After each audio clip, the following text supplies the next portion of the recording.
Hello, hello. I hope that your day is going well, that you're enjoying everything, that you're having fun with your makeup. I really appreciate you taking the time to sit down and check out where I am with Back2MAC Pan That Palette. I've got a lot to update you on. But first off, I'm super excited. I'm getting back into a normal filming schedule because I've massively prioritized, schedules and what we're doing as a family, work schedules and all that good stuff. And I have my own camera now, so hallelujah. I'm so excited because the lighting's better in here. I mean, as you notice, like the paint color has changed, like now that the bathroom renovations are finished.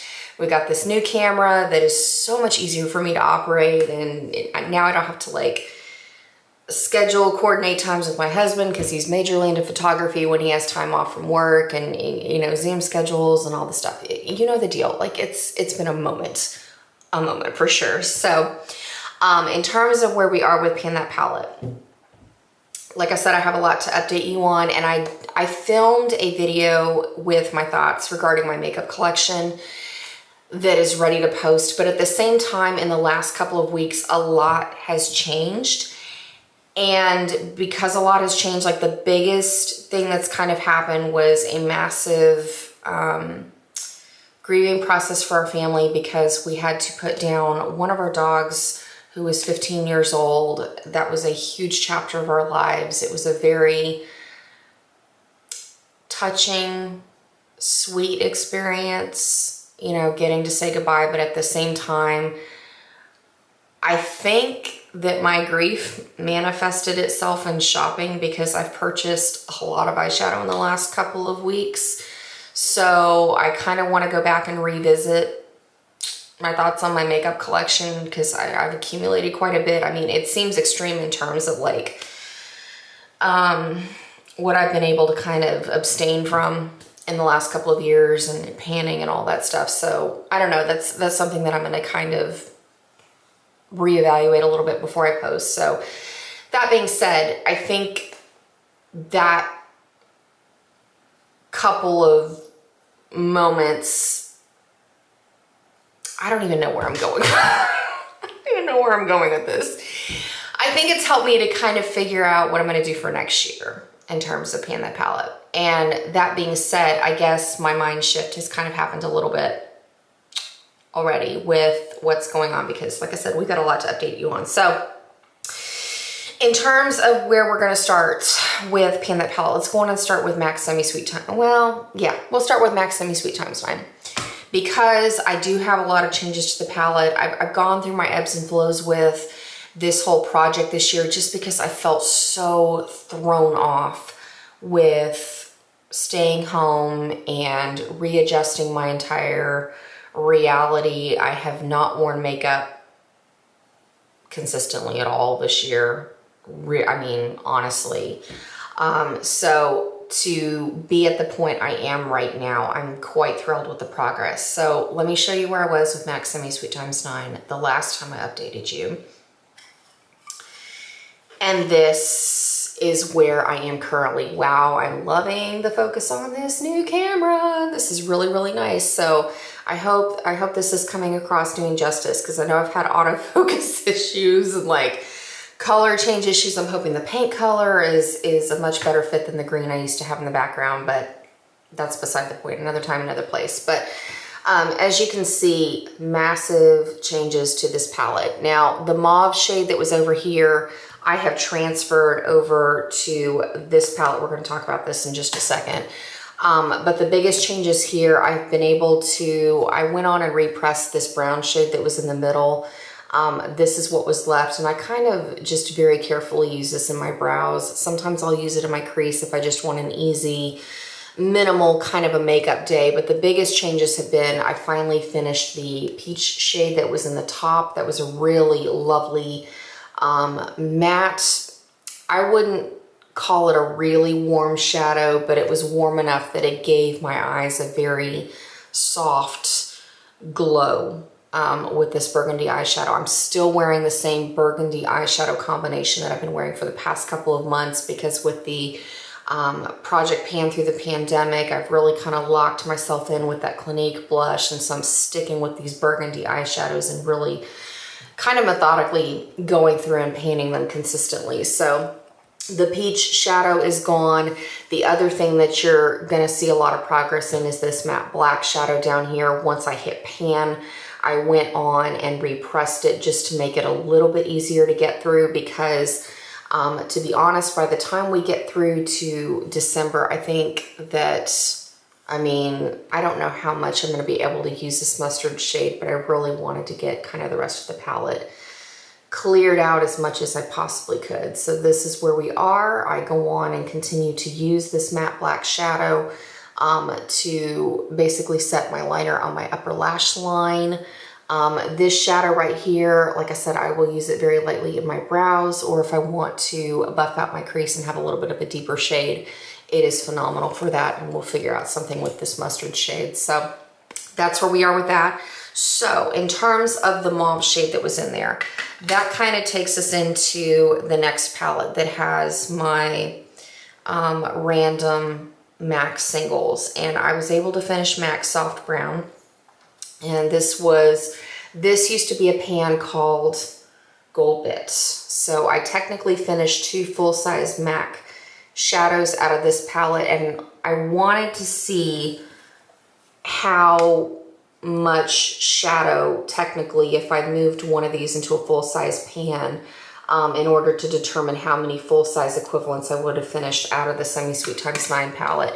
Each one of these pans is about half of a full-size MAC shadow. So when I repressed it into this pan, I did have quite a bit of usage already on it, and then unfortunately I dropped it, what was it, yesterday, and I had a huge chunk fall out. And so technically I'm not really able to use the entirety of that shadow, but we're gonna go with it. And basically I love to mix this with my Clinique Cheek Pop and Cola Pop, and I run this through my crease to really warm up my eye look. As you can see, it just kind of gives it a little bit of subtlety, but at the same time, it helps me to use the shadow as another chunk falls out of there. Awesome. So it is what it is. But this, you know, the mauve shadow in particular, I don't get a lot of payoff on its own. I didn't get a lot of payoff on it before I repressed it. So I'm amping it up with the blush. If I finish it, great. If I don't, that's okay. The other shadow that I've really been able to make progress on is this burgundy shadow called I'm Into It. I have finally hit pan. I was using it in my crease area and to line my lower lash line. However, that being said, I decided I wanted to go on and make some more progress with my Anastasia Beverly Hills Subculture palette, because some of these shadows I definitely notice I need to kind of get a move on with them before they expire. And so kind of give you a sneak peek on where I am with my Subculture palette. When I, you know, want to do the burgundy look, I've been going into All Star to use this in my crease, and then I would follow up and continue to use the I'm Into It shade from MAC on my lower lash line. Today I actually decided to stay with the Anastasia palette and go on and, you know, revisit a favorite that I love to line my lower lash line with, in like a really deep aubergine liner, and then set it with Rowdy down here. So I guess we're gonna kind of informally add this into Pan That palettes for the next month or two. I know there were quite a few of you that were curious on where I am. And the other shadow I wanted to update you on that I have finished out of this palette is that beautiful kind of a taupey stone color that was up here called Mercury. It was a gorgeous, gorgeous shade. I ended up using it in my brows as well, because now that I have some more gray kind of coming in on the sides of my hair and on the tops of my hair, it doesn't translate as bright silver on camera as it does in person, but I have noticed that cooler tones are looking a little bit more flattering in my brows, so I decided to just go with it, and that was a lovely option to use in my brows. All right, and that kind of takes us into the next palette, which is my MAC in the Flesh palette. Before I really kind of went after Mercury to just finish what was in that pan, I had been working on this particular shade in the bottom row called Black Factor. I think is what this shade is. This one is Carbon. I think this is Black Factor, but it is a little bit of a deeper tone than the Mercury shadow, but it also works really well in my brows, and it gave me an opportunity to go through with this palette. So really, as you can kind of see, my goal has been shifting a little bit. Instead of trying to finish off as many MAC shadows as I possibly can, because realistically, I'm not wearing makeup more than a couple of days a week, my goal has kind of shifted to let's at least hit pan and some of these shadows and kind of bounce around my collection. And really, I have a ton of makeup in my vanity drawer. I'm going to cover this in a what's in my vanity tour coming up. I mean, I have a whole series of videos that I'm going to be filming, so be on the lookout for that. But really, it's been about like finishing what's in the makeup drawer and getting through a lot of stuff, and then moving larger chunks of my backup stash into the makeup drawer. So like I said, stay tuned for that, because the way that I store things and apply things and all that has really changed now that I have a lot more space to work with in my bathroom after the renovations. Okay, so then that takes us lastly into my MAC Warm Neutrals palette. This is something that I have focused on consistently.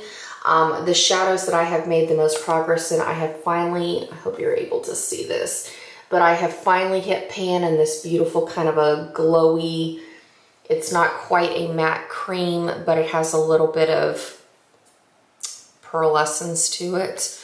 It's a really beautiful shade on the brow bone, or if you want to apply it in the inner corner. So I have hit pan, I'm continuing to work on this. And then basically what I do with it is I top it with MAC Soft and Gentle in my inner corner just to amp it up and give it a little bit more of a glow. And then I leave it as is on my brow bone, but it is absolutely beautiful. And then since I finished Soft Brown, I have moved into this beautiful shade over here called Saddle. It works really well, and it has a very similar payoff on my skin tone to Soft Brown. It's a little bit more yellow, but that's okay because it helps kind of tone down the hood of my eyes and make the Anastasia All-Star shade blend a little bit easier. And then lastly, I've been working on this matte espresso brown up in the corner just to kind of deepen up my eye look and make it just really kind of, you know, an easy, everyday, smoky kind of vibe. So short and sweet, but a lot to cover because like I said, you know, I'm very steadily, methodically for the days that I'm wearing makeup. I'm doing the same look that I've been wearing for the past, I mean, months and months. I feel like I give it a little bit of a different vibe because I've changed up my glasses, I've changed up my nose stud, I've got like this moonstone situation going on, so I've changed up my eyeliner shades while keeping the same everyday burgundy look. And the blush, I've changed up my lip color just slightly to a pinkier mauve, so it's a little bit more flattering with those shades. And now I'm trying to figure out, in terms of my lid shade, what I kind of want to do now that the peach shade is gone from the Semisweet x9. Because today, I started off wearing this kind of pinky peach that's up here in the top row, but it didn't quite have the effect that I wanted it to. And then I moved into this shade down here, which has a little bit more of a peachy gold, but again, it's not quite what I want it to be. So I'm going to continue kind of jumping around these palettes and see if there's something that I like just as well as that matte peach. So all right, so that about wraps it up. Short and sweet. I know it felt a little bit all over the place in terms of what I want to do next year.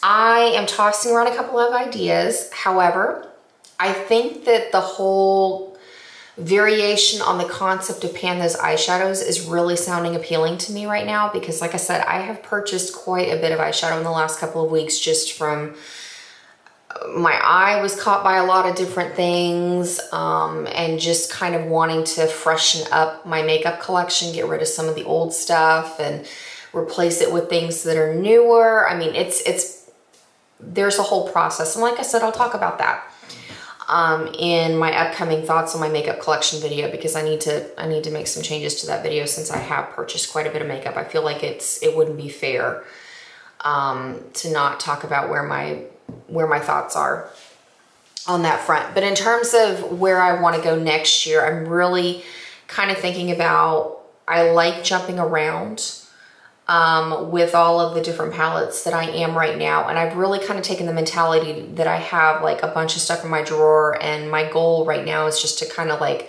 finish what's in my drawer, because I have a lot more space now that we've finished our bathroom renovations. And so it's really been kind of interesting to see my collection kind of go down as a whole from seeing usage, because I'm seeing more of my products at once. I don't know if that makes sense, but I'm thinking next year kind of doing a variation on pan those eyeshadows, but maybe call it pan what I can. I mean, I know that sounds a little bit cliche, like it works in my head.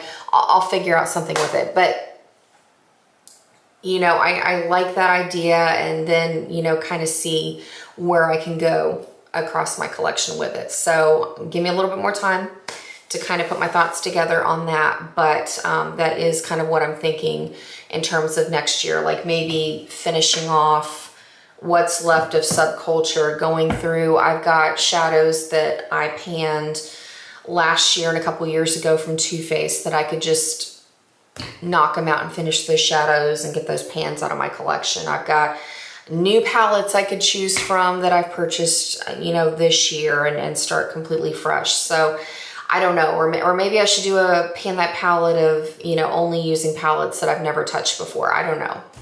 Kind of, we'll figure it out. Leave me your thoughts in the comments below. But I will be filming a collection video so you can see where I'm coming from in terms with what I have and what I've acquired in the last couple of weeks, and see what your thoughts are. If you'd want to see me pan a full-on palette or see me kind of jump around. I know jumping around is kind of, you know, everybody's kind of feeling that right now. I've noticed that pan those eyeshadows has definitely taken off as a major thing, and I totally understand why. And I also understand the appeal of pan that palette. So I feel like you can get the best of both worlds regardless of what you decide to do, whether you do a pan those eyeshadows or pan that palette. Either way, you're accomplishing the same goal of finishing out makeup. So I don't know, it's kind of a thought in progress, but now that we're in November, it is time to be thinking about it for next year. So I will keep you posted on that.